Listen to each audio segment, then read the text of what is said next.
ఆమె చరిత్రలో మొట్టమొదటిసారి 1981 అనుకుంటా పివి నరసింహరావు గారు ఇవాళ ఒక చట్టం తీసుకొచ్చేసి చిన్న కమతాలు సన్న కమతాలు ఏర్పాటు చేసింది అన్నాడు పివి నరసింహరావు గారు. అదొక విప్లవాత్మకమైన చర్య అయితే ఆ తర్వాత జరిగిన ఎన్టీ రామారావు గారు అప్పుడు ఈ ఒత్తిళ్లు రద్దు చేసి ప్రజలందరూ కూడా బ్రహ్మాండమైన రిలీఫ్ ఇచ్చింది అధ్యక్ష. మళ్ళా ఆ తర్వాత అనేక రాష్ట్రాల్లో చేయాలని చెప్తే కూడా ఒక ఆర్ఓఆర్ చట్టం 2020 అదేవిధంగా పోర్టల్ పేరు ధరణి, ఈ రెండింటినీ దరిదాపుగా 87 సంవత్సరాల తర్వాత భారతదేశంలో ఒక ధైర్యంగా బ్రహ్మాండంగా చేయాలనే ఉద్దేశంతో ఎల్ఆర్యుపి ల్యాండ్ రికార్డ్స్ అప్డేషన్ ప్రోగ్రామ్ దరిదాపుగా 50,000 మంది పైన మొత్తం కూడా చేసి బ్రహ్మాండంగా చేసింది అధ్యక్ష. దాన్ని అనేక మంది చిన్న చిన్న తప్పులు ఉన్నట్లయితే దాన్నే చూపించేసి మొత్తం కూడా ఏదో బాగులేదని చెప్పేసి ప్రయత్నం చేసిన అధ్యక్ష. నేను మీ ద్వారా ఈ యొక్క సభకు కూడా తెలియజేయాల్సింది ఏంటంటే దరిదాపుగా 584 మండలాల్లో 10,823 గ్రామాల్లో 1,507 బృందాలతో అన్నట్టు చేసిన అధ్యక్ష. మన జనాభా మన యొక్క భూ భాగం విస్తీర్ణం 1,12,000 అయితే భూ విస్తీర్ణం 2,80,000 కోట్ల ఎకరాలు. అందులో 1.78 కోట్ల సర్వే నెంబర్లో 72 లక్షల సర్వే ఖాతాలకు చెందిన భూమిని ఆనాడు చేసిన అధ్యక్ష. పార్ట్ ఏ పార్ట్ బి అని పెట్టిండ్రు. పార్ట్ ఏలో ఆనాడు 1,42,00,000 ఎకరాలకు సంబంధించిన భూమిని వాళ్ళందరినీ కూడా నిర్ణయించి ఇది మీది భూమి అని చెప్పేసి 18 ఫీచర్స్ ఉన్న ధరణి పాస్బుక్ ను వాళ్ళకి అందజేసింది అధ్యక్ష. పార్ట్ బిలో ఆనాడు దరిదాపుగా 16.5 లక్షల భూమిని పెట్టింది. ఆ తర్వాత ఇవాళ చూసుకుంటే అధ్యక్ష, ఇవాళ ఈ రాష్ట్రంలో 70,60,000 మంది రైతులకు 1,55,97,000 ఎకరాలను ఇవాళ ధరణిలో నిక్షిప్తమై వాళ్ళందరూ గుండె మీద మంచిగా చేసుకుని నిద్రపోతున్న అధ్యక్ష.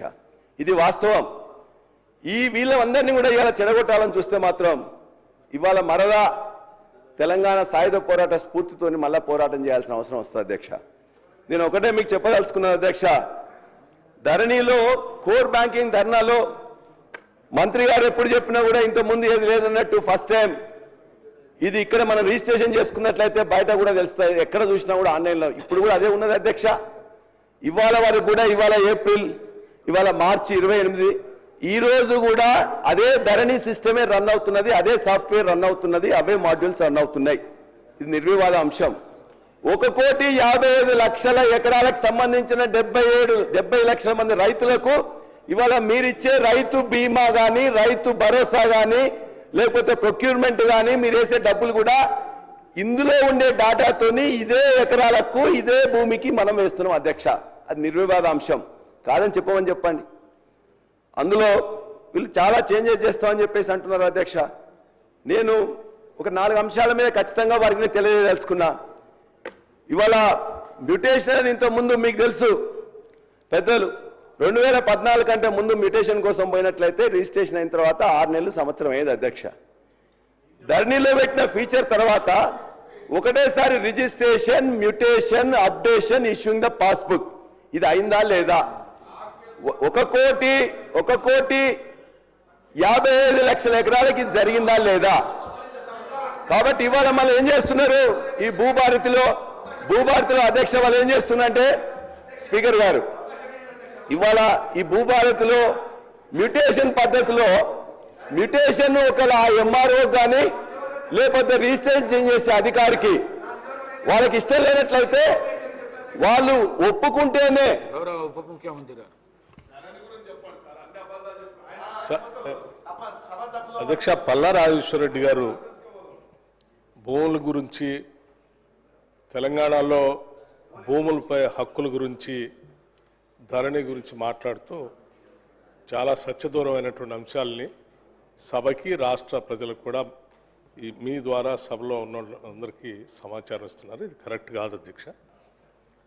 వారు మాట్లాడుతూ ధరణిలో పార్ట్ బిలో పెట్టినటువంటి భూముల గురించి లేకపోతే ధరణిలో భూములు రిజిస్ట్రేషన్ చేసినటువంటి వాళ్ళందరికీ వెంటనే పాస్బుక్లు ఇచ్చేటువంటి అంశం గురించి మాట్లాడుతూ ఈ తప్పులు జరిగితే తిరిగి మళ్ళీ సాయుధ రైతాంగ పోరాటం చేసే అంత పరిస్థితి మీరు తీసుకొస్తున్నారు, ఇది కరెక్ట్ కాదని చెప్తా ఉన్నారు అధ్యక్ష.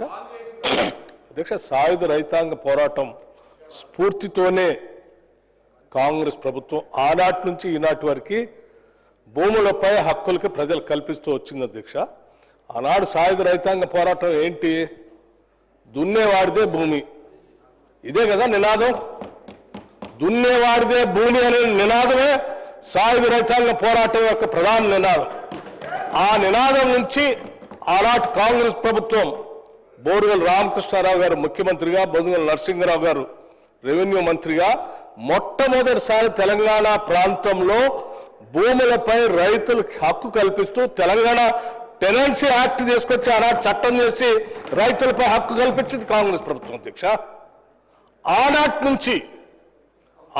నుంచి ఈ రాష్ట్రంలో, ఈ ప్రాంతంలో కాంగ్రెస్ ప్రభుత్వాలు తీసుకొచ్చిన అనేక రిఫార్మ్స్ రైతులకి చక్కగా దున్నేవాడితో సహా భూమిపై బతున్న అందరికీ హక్కులు కలిపి భూములు పంపిణీ చేసే కార్యక్రమంలో భాగంగా అనేక చట్టాలు వచ్చాయి. ల్యాండ్ రిఫార్మ్స్ కానీ, నేను చెప్తున్నానండి, ఖమ్మం జిల్లా అయినా తెలంగాణ అయినా మొత్తం అన్ని చోట్ల జరిగిందే చెప్తా ఉన్నాను, అన్ని చెప్తున్నాను అధ్యక్ష. వినండి సార్, ల్యాండ్ రిఫార్మ్స్ ద్వారా 70s వచ్చినటువంటి యాక్ట్తో అనేక మంది, కొన్ని లక్షల మందికి భూములపైన హక్కులు కలిగాయి అధ్యక్ష. ఆ తర్వాత తెలంగాణ ప్రాంతంలో జరిగిన అనేక పోరాటాలు, ఒక పోరాటం కాదు అధ్యక్ష, నక్సల్బరీ ఉద్యమం దగ్గర నుంచి మొదలుపెట్టినటువంటి ఉద్యమాలతో భూములపై ఉన్నటువంటి హక్కుదారులు కేవలం పట్టదారులు ఒక్కళ్ళే కాదు అధ్యక్ష. ఆనాడు భూస్వాములు, జమీందారులు, జాగీర్దారులు, పట్టాదారులు, కాలువ వాళ్ళు ఉన్నప్పటికి కూడా తర్వాత వచ్చినటువంటి అనేక ఉద్యమాలు, చట్టాల ద్వారా చాలా మందికి కబ్జా కాలంలో, అంటే ఆక్యుపేషన్ కాలంలో చాలా మంది వచ్చారు అధ్యక్ష.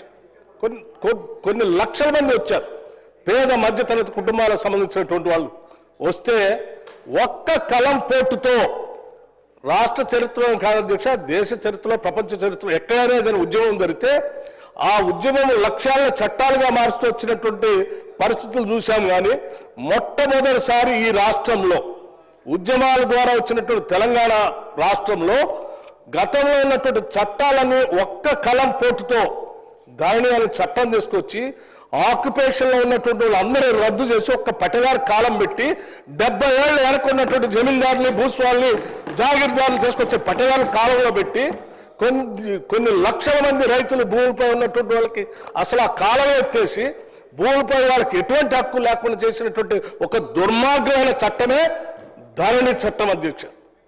దాన్ని మార్చుతామని మేము పెద్ద ఎత్తున ఉద్యమం చేశాం. 10 ఏళ్ళు ఈ రాష్ట్రంలో ఉన్నటువంటి ప్రజల కోసం ఆలోచన చేశాం. మీరు ధరణి తీసుకొచ్చిన దగ్గర నుంచి ఈ సభలో మాట్లాడాం, బయట మాట్లాడాం. ధరణిని మారుస్తాం, బంగాళాఖాతంలో వేస్తాం, ఈ రాష్ట్ర ప్రజల భూమి పైన సర్వ హక్కులు జాగ్రత్తగా ఉండేటట్టుగా, తరాలుగా వస్తున్న హక్కులు వాళ్ళకి అందేటట్టుగా చేస్తామని చెప్పి ఒక చక్కటి నిర్ణయం తీసుకుని ఈ సభలో చట్టం తీసుకొచ్చి చేస్తామంటే మళ్ళీ ధరణి అని ఆ పార్టీ మీద ఎవరు భూములు పెట్టారు అధ్యక్ష?